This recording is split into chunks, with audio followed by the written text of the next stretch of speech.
भोर को परमेश्वर के भक्त का टहलुआ उठा और निकल कर क्या देखता है कि घोड़ों और रथों समेत एक दल नगर को घेरे पड़ा है। तब उसके सेवक ने उससे कहा, हाय मेरे स्वामी, हम क्या करें? स्वामी ने क्या कहा? उसने कहा, मत डर, क्योंकि जो हमारी ओर है वह उससे अधिक है जो दुश्मन की ओर है। हालेलुया। आगे 17।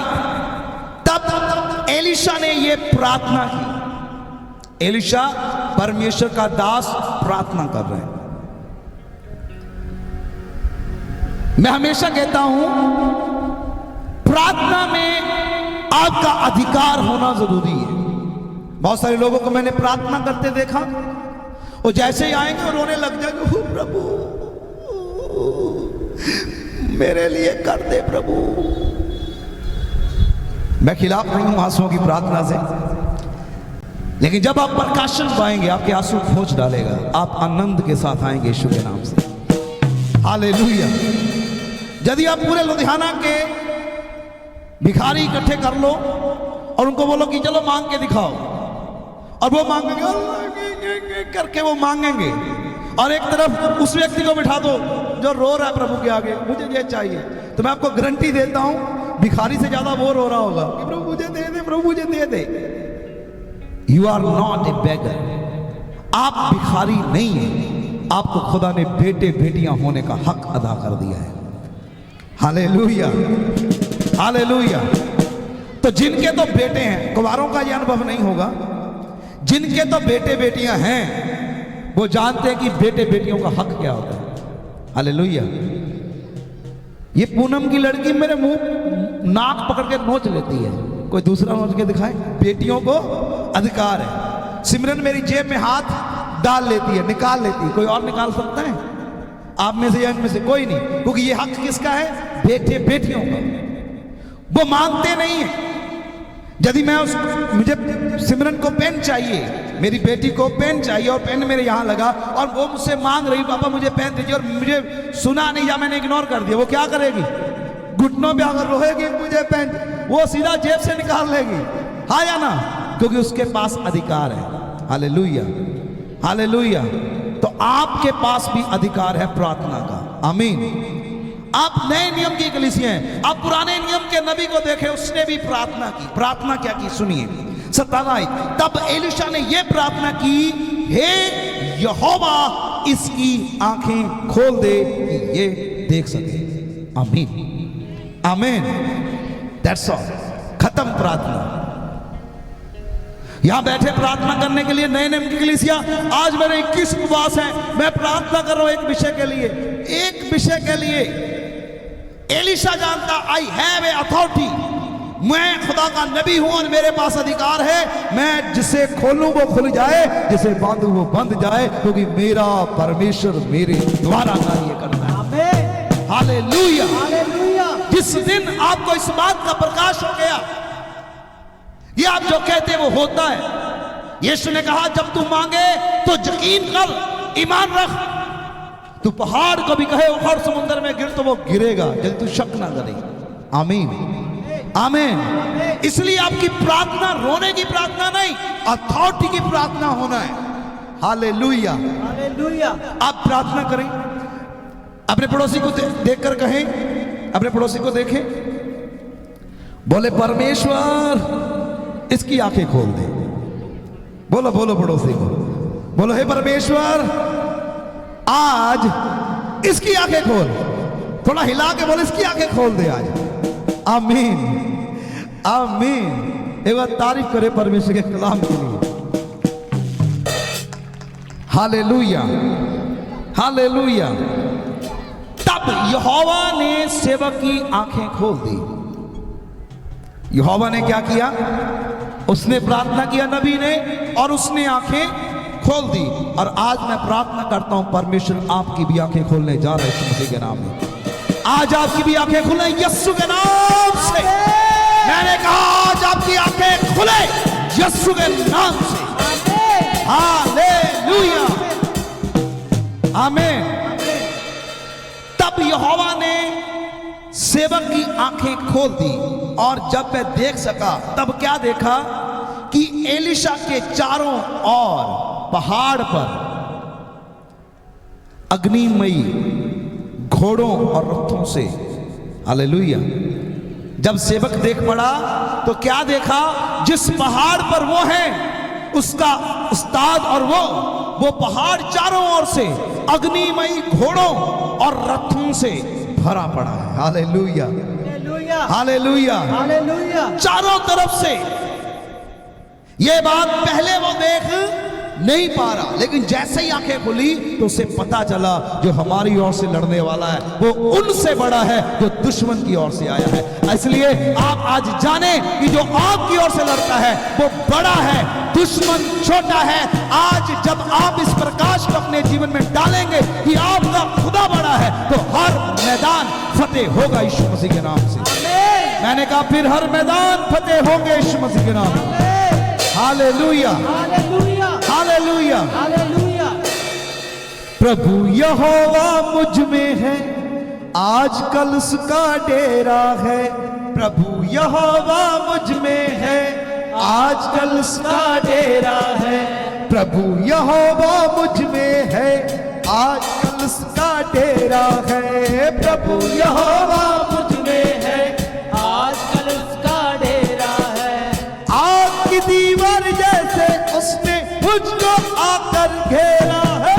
प्रभु यहोवा मुझ में है, आजकल उसका डेरा है। आमीन, आमीन। प्रभु यहोवा अब आप में है। आमीन, आमीन, आमीन। इसलिए जब आप इस बात को समझते हैं, जब आप अपनी आत्मिक आंखों को खोलते हैं, तब आपको जान पड़ता है कि आपकी ओर से कौन लड़ता है। Hallelujah, hallelujah, hallelujah. बाइबल कहती है होशे 4:6 में कि मेरी प्रजा ज्ञान के बिना नष्ट हो रही है, क्योंकि उसे पता नहीं कि उनकी ओर से कौन लड़ने वाला। आज इजराइल और गाजा पट्टी में लड़ाई हो रही है। अब इजराइल को पता है कि मेरी और दुनियावी युद्ध में उसको पता है कि मेरी और कौन है, मेरे साथ कौन खड़ा होगा। उसको पता है कि अमेरिका मेरे साथ है, इंडिया मेरे साथ है। ये वो सामने वाले को छोटा देख रहे हैं। अब जो छोटा है गाजा पट्टी, हमास ने इतने बड़े अटैक कर दिए, ये जान ऐसा नहीं कि वो पागल है, उनको सब पता है कि इजराइल के पास क्या ताकत है। वो पहले से भी ज्यादा मजबूत है, लेकिन वो भी किसी की हवा में आकर मिसाइलें ठोक रहे हैं। उनको ही पता है कि हमारी और कौन है, कौन हमें सपोर्ट कर रहा है। ईरान कर रहा है, जब और कंट्रियां कर रही, उनको पता है। मेरे प्रियो, बाइबल कहती है तुम भी युद्ध में हो, तुम्हारी भी लड़ाई है। और हमारी लड़ाई शारीरिक नहीं, लहू और मांस से नहीं, हमारी लड़ाई आत्मिक है। प्रधानताओं से, अधिकारियों से, हाकिमों से, जो आसमान में कार्य करते हैं। Hallelujah, hallelujah, hallelujah, hallelujah. अब जब आप युद्ध में हैं तो आपको पता होना चाहिए कि आपकी ओर से लड़ने वाला परमेश्वर कौन है। Hallelujah, hallelujah. बाइबल ऐसा कहती है, पहला यूहन्ना 4 अध्याय उसकी 4 आयत में कि हे बालको, तुम परमेश्वर के हो और तुमने उन पर जय पाई, क्योंकि जो तुम में है वो उससे जो संसार में है बड़ा है। आमीन। तुम परमेश्वर के और तुमने उन पर जय पाई, क्योंकि जो तुम में है वह उससे जो संसार में है बड़ा है। यदि वो संसार से बड़ा है, यदि वो जो तुम में, वो कौन? यीशु ने कहा मैं तुझ में हूंगा। यदि वो तुम में, तो फिर तुझे किसने बांध लिया? कौन है वो जिसने तुझे बांध लिया? क्योंकि जो तुझ में वो बड़ा है। तू बंधा किस लिए? तू बंधन में क्यों है? तू शराब के नीचे क्यों है? आज तेरे बच्चे तेरे कंट्रोल में क्यों नहीं आ रहे? आज तेरी जिंदगी तेरे हाथ में क्यों नहीं आ रही? क्योंकि तुझे पता नहीं जो तेरे अंदर है वो उससे बड़ा है जिसने तुझे बांध रखा है। हालेलुया। जिस दिन आप ये जानते हैं कि मेरे अंदर कौन रहता है, मैं मसीह कौन, मुझ में कौन है, जब आप इस बात को जानते हैं, फिर आपके अंदर एक प्रकाश आता है, रेवलेशन आता है कि मैं मसीह का हूं और मसीह मुझ में रहता है। आमीन। जब आप इस बात को समझते हैं यीशु मसीह मुझ में, तो आप जयवंत से भी बढ़कर होते हैं यीशु मसीह के नाम में। हालेलुया। और यदि यीशु मसीह आप में है तो यह कहने की बात नहीं है कि यीशु मसीह मुझ में रहता है, यह यकीन करने की बात नहीं है, यह रियलिटी में होना है। यदि यीशु मसीह आपके अंदर है, नंबर 1 आपका जीवन भी फिर प्रार्थना का जीवन होगा, आपका जीवन भी दूसरों को आशीष देने वाला जीवन होगा। यदि यीशु आपके अंदर है फिर आपके अंदर भी दया होगी, जैसे यीशु दया से भरा था, दया से भरी हुई आंखों से वो लोगों को देखता था। वो परमेश्वर जब आपके अंदर होगा फिर आप भी वैसा ही जीवन जिएंगे। आमीन आमीन आमीन आमीन। जो तुम में है वो उससे बड़ा है। आपको पता है दाऊद को इस बात का प्रकाशन था 13 साल की एज में। बाइबल कहती मत क्या कि मैं बच्चा हूं, ये मत सोच कि मैं बच्चा ही हूं, लेकिन यदि तू चित्त लगाए, यदि तू वचन के ऊपर चित्त लगाए तो तू उसे समझने की ताकत पाएगा। आमीन आमीन।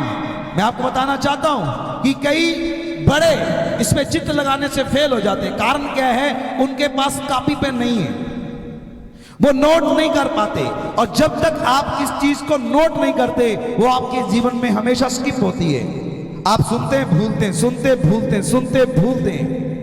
लेकिन जब आप कलम उठाते हैं, जब आपको मिला हुआ कलाम जो आपके जीवनों का उद्धार कर सकता है, जब आप उसे राइट करते हैं, लिखते हैं, तो वो असल में आप एक कॉपी के ऊपर नहीं बल्कि अपने हृदय की पट्टियों पे लिख रहे होते हैं। फिर आपको याद भी रहता है कब कौन सा वचन बोलना है। आमीन आमीन। आपके बच्चे स्कूल जाते हैं, यहां पे हमारे पास बाइबल को सीखने वाले स्टूडेंट भी बैठे हैं। ये बच्चे आपके स्कूल जाते हैं, ट्यूशन भी जाते हैं। आपको पता है आपके बच्चों को पढ़ाने के लिए टीचर है, आप पैसा देते हैं, बड़े बड़े स्कूल डालते हैं, गाइडें हैं, सब कुछ है, लर्न करने के लिए सब कुछ है, अवेलेबल है, ऑनलाइन भी अवेलेबल है। लेकिन फिर भी क्यों आपके बच्चों को होमवर्क दिया जाता है कि वो लिखें? टीचर्स भी हमारे बीच में है। क्यों नहीं सीधा सीधा जब आंसर हमें पता है कि यही हमने लिखना है, हमें याद ही करना, तो सीधा सीधा याद कर लें, तो उसको लिखवाया क्यों जाता है? क्यों टाइम वेस्ट किया जाता है? क्यों कापियां काली करवाई जाती हैं? असल में वो कापियां काली करना नहीं है, असल में वो टाइम वेस्ट नहीं है, असल में वो सच में याद करना है। जब आप कोई चीज को लिखते हैं तो आपके हाथ और आंख और दिमाग उन चीजों को स्कैन करता है और सेव करता है आपकी मेमोरी में। हालेलुया। आज शैतान मसीह जिंदगी में क्यों फतेह हो जाता है? क्यों वो मसीह को दबा लेता है? क्यों बीमारी उसे जकड़ लेती है? क्यों वो बहुत जल्दी रोने पीटने लग जाता है? क्यों उसको वो वचन याद नहीं आते? क्योंकि उसने कभी लिखे ही नहीं, क्योंकि उसके जीवन में वो वचन है ही नहीं, उसने सुना और भूल गया। बाइबल कहती है तू जो भी सुनेगा तुरंत भूलेगा। ऐसे मत बनो जो शीशा देखते हो तुरंत भूलते हैं कि हम कौन है। याद रखिए यदि किसी ने कलम उठाई है तो आपके हाथ में आज परमेश्वर का वो कलाम है जो करोड़ों जिंदगियों को बदल चुका है। आमीन। यदि कोई कलम नहीं उठाता तो आज आपके पास किताबें ना होती, आज आपको सच्चाई पता ना चलती कि आप कौन है और आपका अस्तित्व क्या है। Hallelujah hallelujah hallelujah. जब आप उन वचनों को लेते हैं तब आप प्रकाशमान होते हैं। दाऊद एक राजा होने से पहले एक चरवाहा था, उसके और भी भाई थे जो फौजी थे, लेकिन दाऊद भेड़ों को चराया करता था। मतलब उसको पढ़ाया नहीं गया, पढ़ लिख कर लोग फौजी बन गए, ये भेड़े चार रहे हैं। अब भेड़े चारते चारते इसने खुदा के कलाम के ऊपर चित्त लगाना शुरू किया, खुदा की आराधना करनी शुरू की और खुदा उसे तैयार करता गया। और जब ये मात्र 13 साल का था, आपको पता यहां पर भी एक युद्ध लगा इजराइल के बीच में और फिलिस्तियों के बीच में। जैसे आज फिलिस्ती और जो गाजा में रहते हैं वो फिलिस्तीन है, फिलिस्तियों और आज भी इजराइल में युद्ध है, तब भी युद्ध लगा है। यहां पर पहला शमूएल 17 अध्याय 31 आयत युद्ध लगा है। और क्या हो रहा है कि इजरायली सब एक जगह इकट्ठे हैं और फिलिस्तीन एक जगह इकट्ठे हैं। अब फिलिस्तियों ने एक दावा कर दिया कि छोड़ो, हम युद्ध नहीं चाहते, हमारा एक बंदा लड़ने के लिए आएगा, आपका भी एक बंदा है। बोलो आहा, साडा भी एक बंदा हो, तुहाडा भी एक बंदा हो, घोल करा लो जी, लड़ लो जी, जेड़ा जितू राज होदा। बोलो हालेलुया तो इजरायलियों ने सोचा, वाह ये तो अच्छी बात है, हमारे पास तो बड़े तगड़े तगड़े योद्धा हैं। शाऊल भी योद्धा था, आमीन। शाऊल की हाइट 10 फीट थी, ऊंचा लंबा, सब उसके कंधे से नीचे खली के जैसे दिखता था शाऊल। तो इजरायलियों ने सोचा ये सबसे अच्छी बिट है कि हम जीत जाएंगे। और भी बड़े योद्धे हैं जो बाइबल में, इतिहास की पुस्तक में लिखे गए कि इजराइल में बड़े योद्धा हुए, बड़े वीर हुए। तो इन्होंने कहा कि ठीक है, हम लड़ने के लिए तैयार हैं। तो पता क्या हुआ, फिलिस्तियों ने उन्होंने क्या निकाला, गोलियत को आगे कर दिया। अब गोलियत कितना बड़ा था मालूम, वो शाऊल से भी डबल था। शाऊल उसके कमर तक आता था, शाऊल से भी लंबा, 18-20 फीट का एक बंदा, जिसकी ढाल भी एक 6 फीट का तगड़ा बंदा लेकर चलता, इतनी बड़ी ढाल थी। वो आकर जब खड़ा हुआ, बाइबल ऐसा कहती है जैसे वो खड़ा हुआ इजरायली सब भाग गए और चारों तरफ एक ही शोर था कि हाय गोलियत, हाय गोलियत। जैसे यहां पर ये कहता है ना, हाय मारे गए, हाय मारे गए। दुश्मन को देख के डर रहे थे, यहां पर पूरा इजराइल डर गया, यहां तक कि शाऊल भी थरथराने लगा। बोलो हालेलुया, हालेलुया।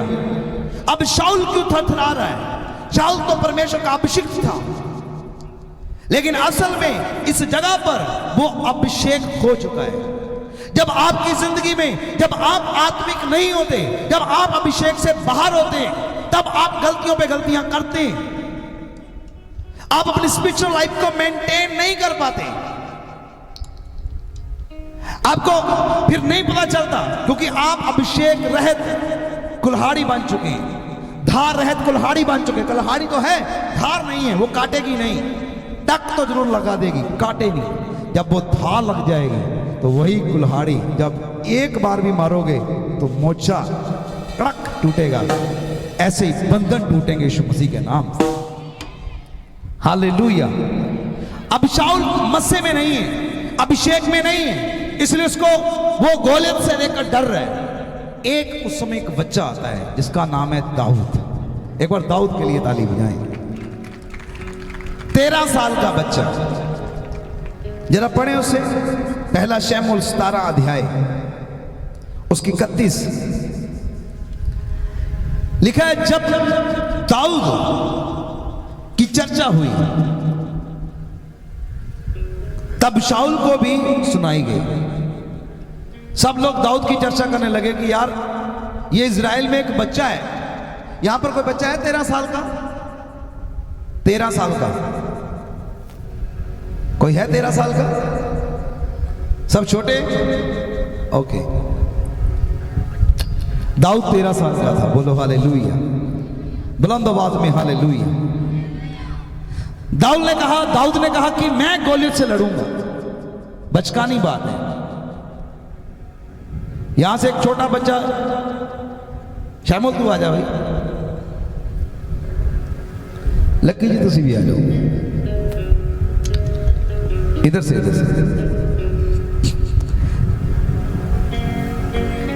यहां पे खड़े,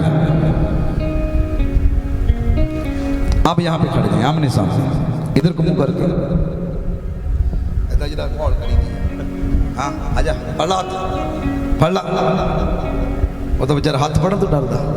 ये तस्वीर है, ये कह रहा कि मैं इसे मरोड़ दूंगा। आप क्या सोच रहे हैं, होगा ऐसा? बोलो, लड़ सकता है? लड़ सकता है?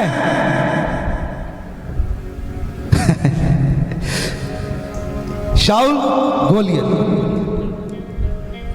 बोलो हालेलुया। चर्चा होने लगी, यार ये बच्चा कौन है?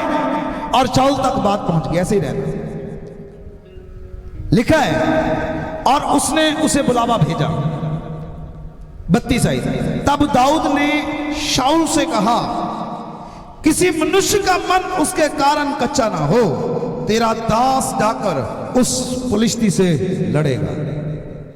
13 साल का बच्चा, किसी का मन कच्चा ना हो, मैं हूं, डरो मत।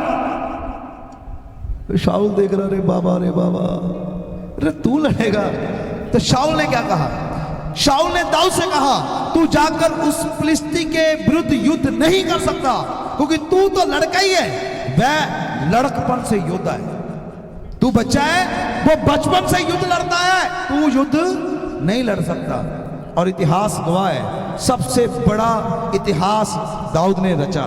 दाऊद ने गोलियत को मार गिराया, एक छोटा दाऊद गोलियत को मार गिराया। सुनो, दुनियावी आंखों से आप देख रहे हैं ये व्यक्ति युद्ध में जीतेगा, आप संसारिक आंखों से देख रहे हैं ये तगड़ा है, ये कमजोर है। इजराइल भी ऐसे देख रहे हैं, शाऊल भी ऐसे देख रहे हैं, ये युद्ध जीत सकता, इसको तो पता भी नहीं दापेज, ये तो एक ही उंगली से इसको उठा सकता है। वो आपकी सोच है, यही तस्वीर है। डेविल आपके माइंड को बॉन्ड कर देता है, वो आपको ये प्रूफ करता है कि तू तो कुछ भी नहीं है। देख, शैतान को तो 6000 साल से एक्सपीरियंस है, अरे तू तो आज पैदा हुआ, वो तो यहोवा के समय का है, बड़े बड़े उसने उसका एक्सपीरियंस पड़ा है। बोलो हालेलुया, हालेलुया। तो आपको गुमराह करता है कि आप तो बच्चे, अरे आप तो आज ही चर्च जाने लगे हैं, आपको क्या पता यीशु आपके लिए क्या कर लेगा, अरे तुम नहीं लड़ पाओगे। वो आपको गुमराह करता है। और जब आप गुमराह में होते हैं, जब आपके अंदर डर होता है, तो आप हाथ लगाने से भी क्या करते हैं, डरते। जैसे ये डर रहा था कि मैं इनसे लड़ नहीं सकता। बोलो हालेलुया, हालेलुया। लेकिन दाऊद का कनेक्शन वीक नहीं था, दाऊद स्पिरिट में था। दाऊद जानता था कि ये 20 फीट का है, और जो मेरे अंदर रहता है वो आसमान पर बैठता, पृथ्वी पर पांव रखने वाला। Hallelujah, hallelujah. रेविलेशन आपकी लाइफ में दलेरी को लेकर आता है। आमीन। रेविलेशन आपकी जिंदगी में मजबूती को लेकर आता है। आमीन, आमीन। रेविलेशन आपको मजबूत करता है। आमीन। रेविलेशन आपके अंदर नया बल भर देता है। आमीन। इसीलिए तो कहा गया ना, उन्ना दा बल बड़ा उच्चा है, जिन्ना दे बल है यहोवा। बल बड़ा उच्चा है, जिन्ना दा बल है यहोवा। उन्ना दा बल बड़ा उच्चा है, जिन्ना दा बल है यहोवा। निक्का उच्चा गोलियत सी, निक्का ज्यादा उदसी, उच्चा गोलियत सी, निक्का ज्यादा उदसी। परियों दे बल सी यहोवा, परियों दे बल सी यहोवा, परियों दे बल सी यहोवा, परियों दे बल सी यहोवा। ओदा बल बन गया, योदा जोर बन गया, ओदा बल बन गया, ओदा जोर बन गया। सुनिए, फिर दाऊद नहीं लड़ा, ओदा बल बन गया, योदा जोर बन गया, ओदा बल बन गया, ओदा जोर बन गया। फिर मेरा बागी यहोवा, मेरा बागी यहोवा। उन्ना दा बल बड़ा ऊंचा है, जिन्ना दा बल है यहोवा। उन्ना दा बल बड़ा ऊंचा है, जिन्ना दा बल है यहोवा। आमीन, आमीन, hallelujah, hallelujah, hallelujah. Hallelujah. Bible में बता लिखा है, गोलियत हंसने लगा, तू लड़ेगा मेरे साथ। दाऊद ने कहा, संग्राम यहोवा का है, मेरी ओर से यहोवा लड़ेगा। Hallelujah, hallelujah, hallelujah. हालेलुया। याद रखो, जब आप प्रकाशमान होते हैं, फिर आपकी लड़ाइयां आप नहीं, आपकी लड़ाइयां फिर आपका खुदा लड़ता है और आपको जयवंत करता है। Hallelujah, hallelujah.